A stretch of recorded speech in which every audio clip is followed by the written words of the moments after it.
For the manual muscle test for brachioradialis, can be done in just a couple different ways. So we'll show you both ways and then we'll come back and recap it.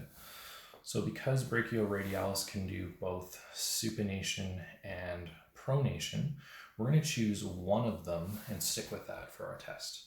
So I'm going to start by having my person in a pronated position. I'm going to ask her to rotate to the neutral plane and then flex at that elbow.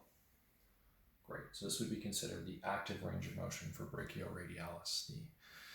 For the break test, we're going to bring her up to a 90-degree bend at her elbow and leaving that wrist halfway between supination and pronation. Again, we don't want any resistance against the wrist, so I'm going to place some resistance just on that radius near its styloid process, and then I'm going to put my hand in behind her elbow to make sure she doesn't use her forearm. I'm going to get you to hold this position and don't let me move you as I pull down for 5, 4, 3, 2, and 1. Excellent. We'll bring us back to our starting position. Now this time, again, you're going to turn over halfway and go all the way up for the concentric, but I'm going to be resisting you all the way through. So this first part, she's going to rotate, go ahead, and I resist that, and then flex all the way up, all the way up, all the way up, all the way up. Excellent. So that is the concentric portion of our manual muscle test.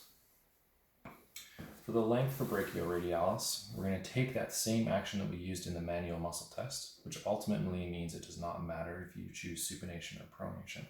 But because in the previous portion I had her doing supination and flexion, I'm going to first bring that elbow into extension, and then I'm going to be pushing on her radius and further her into pronation until I feel a muscular end. So this would be one of the length positions.